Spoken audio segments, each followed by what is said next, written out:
Hey, what's up, everybody? It's your girl Shantae back with another episode of Chatting with Shantae. How in the world are y'all doing? Me, I am running around like a chicken with her head cut off, child. Who trying to get this review out, child? Let me tell you, I've had quite the day. Okay, wasn't feeling well yesterday, so I couldn't get my review out. You know, when I usually do, the day of or the day after the episode comes out. Honey, it was just a hot mess. It was storming out here, so.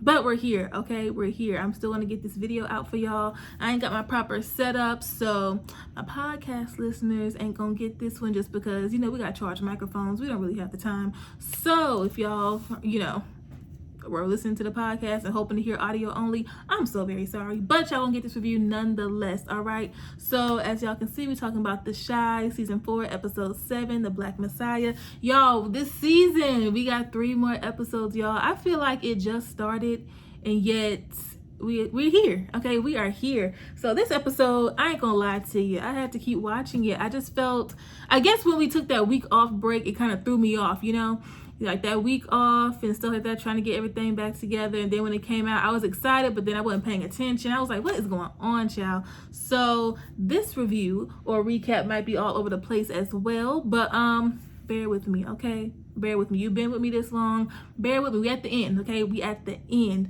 So before I get started, y'all know my disclaimer. Actually, I shouldn't give a disclaimer about spoiling it because it's been 500 days, hasn't it? It came out Sunday. Today is Tuesday. So, and for those who have watched it, Saturday night like I did, it's damn near a week later. So no disclaimer on that, but hit that notification bell, like, comment, subscribe, tell a friend to tell a friend to tell some homeboys and some homegirls, and let's get into it. So y'all know how I do it, how I've been doing it. We're gonna take it storyline by storyline, character by character, and hope I don't ramble. We're gonna pray. So let's start with Keisha because I just knew that we was gonna see some sort of a conversation, some sort of discussion, regarding her getting this baby. We know at the end of the last episode, she was telling Nina how she wanted her baby back, and we all figured that she would, the way she was bonding with the baby while she was pregnant, when she gave birth and she was holding it, and even when Octavia came to get the stuff for the baby, she was holding it and crying and things like that. So, and we saw that Octavia hadn't named the baby just yet, so we kind of, was leaning towards, okay, Keisha might want her baby back. But we didn't know it was going to be this easy. I mean, when the episode started and we saw Keisha holding the baby, I was like, is it a dream? Is she imagining? Is she daydreaming? No, it was the real deal spiel, honey. She has the baby. And I'm just like, huh? Like, that's how I was looking, okay? I was like, wait, it was that easy?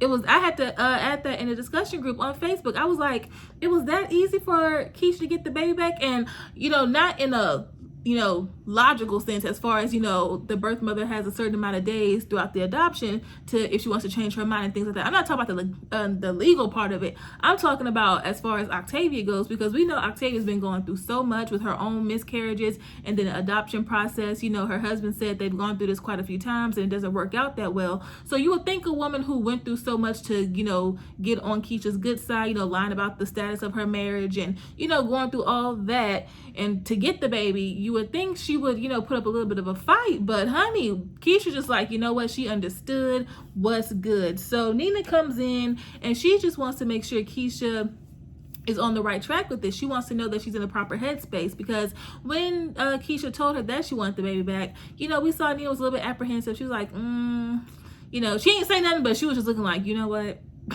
Somebody's lying, right? So we see she comes in Keisha's room. She's just asking her, listen, are you sure you want to do this? I mean, what about Octavia? And it's kind of interesting to see that she's kind of worried about Octavia's feelings just because they kind of had their little moment. And she didn't really seem like a big fan of Octavia's to me. I mean, I don't know. But, she was like, what about Octavia? Keisha said Octavia understood. And I'm just like, okay, we still could have got a conversation. But anyway, so, and then, Nina asked her a very important question. She's like, okay, so what if you look at the baby and once the baby starts to get older and stuff like that, he starts looking like his father, then what? And that's a very important question, because you think you can handle it now when the baby's fresh and young and you're in this mindset, but the baby wasn't conceived out of love and romance and passion. It was conceived by force and by assault and rape. And so it's like, yeah, you love your child unconditionally, but you look at your baby's face and you're just like, what? Hold on, y'all. Okay. You know, what if the child starts looking like, you know, his father? Then what? You know what I'm saying? So they have a little impromptu, little small baby shower for Keisha and the baby, even though they didn't want to label it as a baby shower. So we got a few people coming by, that being Tiff, Emmett, Jada, and that's about it. And so they have a small baby shower. And later on, well, she was talking to Tiff and she was kind of, you know, questioning if she made the right decision. And Tiffany was like, yeah, girl, listen, I was super young. Well, I was your age when I had EJ. And yeah, people was talking about me. People had something to say, but I wouldn't trade anything for the world. So we saw her put that little bug in Keisha's ear. And then later on in the night, Keisha was sleeping and she was having a nightmare. She was kind of having these flashbacks of what happened to her when she was kidnapped. And so am I the only person who thought, you know, when she woke up to go check on the baby, she was about to do something? I know that's, you know, crazy and extreme, but the way it was set up, it was very eerie, it was very dark. And I was just like, oh my goodness, I hope she doesn't do anything to the baby. But she picked him up and she ended up naming the baby Ronnie. Because, you know, earlier everybody asked her what the baby name was and she was like, well, I haven't named it. I'm just like, you know what, at this point. So she ends up naming the baby Ronnie, and a lot of people kind of figured and guessed that, but I was still hoping for my little theory. But since, you know, Octavian got the baby no more, my theory has been flushed. But that's that on Keisha and the baby. I'm actually trying to hurry because I got my ring light here, and, you know, I got it charging on this little portable battery, and the portable battery needs charging. So we gonna pray. Okay, so Dre and Nina, child, y'all already know Nina was acting fishy and suspicious and jumpy. Her guilty conscience and eating her alive. Every time we look, sis is drinking. She's snapping on everybody. She has the nerve to be having an attitude with Dre, and that's what I'm not understanding. I'm not really understanding the attitude towards Dre because, you know, you found out why she was acting the way she was due to Jada's cancer. But you're the one who cheated. You're the one who actually messed up and steps outside of your marriage. Why are you getting short and getting snappy with her? I'm not understanding. Kevin was trying to leave to go get a video game and whatnot. Dre's telling her to relax and she's all mad. Oh, you mad because your friend stole your girlfriend? I'm just like, what is wrong with you? Okay, I understand you fighting your own demons, but you ain't gotta be lashing out like this, right? And even Emmett, when they came over for Keisha's baby shower, unbaby shower, you know, he picked up on her real quick, and I was just like, girl, you might as well let the cat out the bag. When Emmett, who you don't even see that often, he can pick up on your facial expressions and your mannerisms, you drinking and shit, girl, what's going on? So she was talking to Jada at the event or the little party, and, you know, Jada was thanking her for sharing Dre with her and things like that, and she was like, girl, if it was me, I would have thought something was going on. But so she was thinking it was a joke, and she noticed how Nina was reacting. She was like, you know, so she kind of confessed to Jada that she did think something was going on. So then she also confessed that she stepped out on Dre,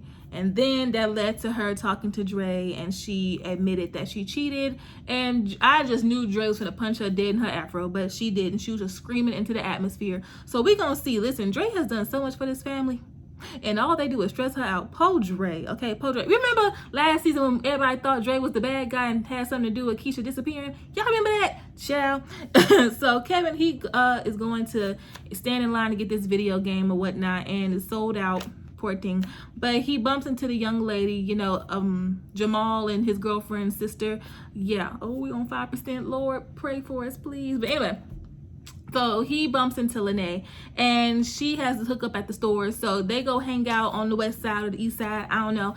And they go hang out, play the video game and things like that. So he's kind of liking her and things like that. But she would just rather be friends, at least for right now. They did show the preview for the next episode, and they were at a dance. And I don't know if the girl he was dancing with or talking to was Lynnae. I couldn't get a good glimpse. I'm not really sure, but I don't know. So what else?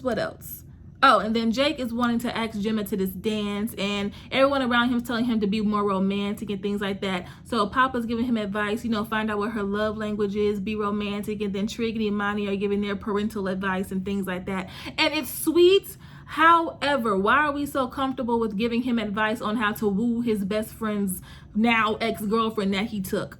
Why are we so comfortable? I don't know. So Emmett and Tiff, you know, they're getting stuff out the car for the baby shower, and she's letting him know that she's working this sex party to deliver some edibles. And at first he's like, girl, you ain't going. So she extends the invitation, and he's like, nah, that's not my scene. So later on, they actually eventually go to the sex party and things like that. And listen, it ain't gotta be a sex party, but those type of parties that you see on movies and stuff, listen, like those underground, like you gotta know somebody, you gotta have a secret password, you know, the hole in the wall type of parties. Honey, put me in one real quick. It ain't gotta be drugs or sex or nothing, but those parties that you know you gotta know somebody, you gotta have a secret connection. Yes, child, bring me one. So they were having a good time at the party. He was loosening up and things like that. So we gonna see if they incorporate some of these little nastiness going on. We gonna see, child. Where's Dante? I want to know where Dante is. Is she done with him? Because they didn't mention him briefly, but is she done with him, or is she trying to be with him and, you know, keep the family together due to Jada's sickness?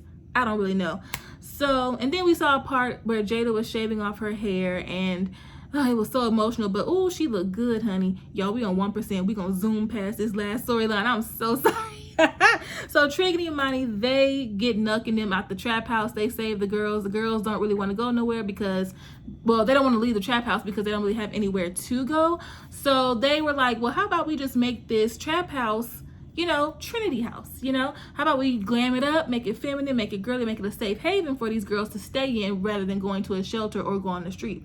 So, and then again, they were helping Jake and stuff like that. Y'all, if it goes dark, I'm sorry. And then Trig goes with, oh, and they're helping the community and stuff like that. Anyway, so they, Trig gets a call. Oh, y'all, we is in the dark, honey. We are in the dark. I tried to go for as long as I could. Uno momento, por favor. Y'all, I really tried. I really tried, child. But I'm here. I'm here. Honey, I was trying to give y'all glam lighting, honey, and that thing said, girl, if you don't put me on the charger. But this is real life, okay? This is real life. We're going to look back on this months down the line when I've blown up and, you know, we got a good set and everything like that. We're gonna look back on this and laugh. But anyway, so, but yeah, he gets a call, and it seems like Jamal and his girlfriend were arguing, and there was another guy. I'm assuming that was his girlfriend's brother, and forgive me for not remembering the girlfriend's name if they've ever said it. I don't really remember, but they were arguing and fussing and fighting and things like that. They outside fighting. Trig's trying to break it up and things like that. And there's a gun pulled out, and Jamal's like, shoot me, I ain't scared, what's going on? Trig's like, whoa, relax. And so they start fighting again, and then Jamal grabs the gun, shoots the brother, and yeah, kills him. And he runs off. So we gonna see what happens with that. I mean, is the girlfriend gonna rat him out? Is Trig gonna rat him out? Is he gonna, like, I don't really know. Oh, and then Dude, I've made a brief appearance as well. Well, he made a couple of them when they went to the trap house to get everybody up out of there. And then he was talking to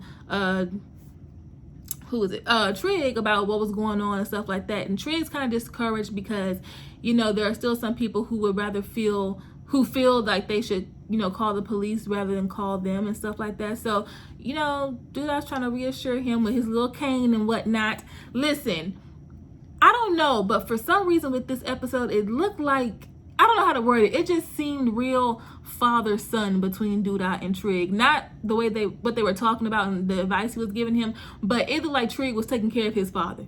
Does that make sense? Like, if it were to come out that Duda was Trig or Jake's father, I wouldn't be surprised. The way he cares for those boys, even though he be talking to them like they crazy, but it's just a certain level of protection that he has with them that, you know, you wouldn't just have, you know, for no reason. But yeah, y'all, that was the episode. It was a little bit all over the place. I mean, we didn't really have anything crazy to look forward to. I mean, all the big shebangs kind of happened, especially in episode 5 with Duda getting shot and Kevin catching Gemma and Jake kissing and stuff like that. So now we're seeing the aftermath of how everybody's, you know, recuperating and dealing with all that type of stuff. Where was my good sis Tracy? Was she in there? Honey, if she was in there, I'm so sorry, Tracy. I love you. But yeah, y'all, it wasn't really like a, oh my God type of episode. It was more so like a, okay, how's everyone dealing with the recent events? What's going on? But yeah, y'all, so my main thing is, y'all, where was the conversation between Keisha and Octavia? Where was that?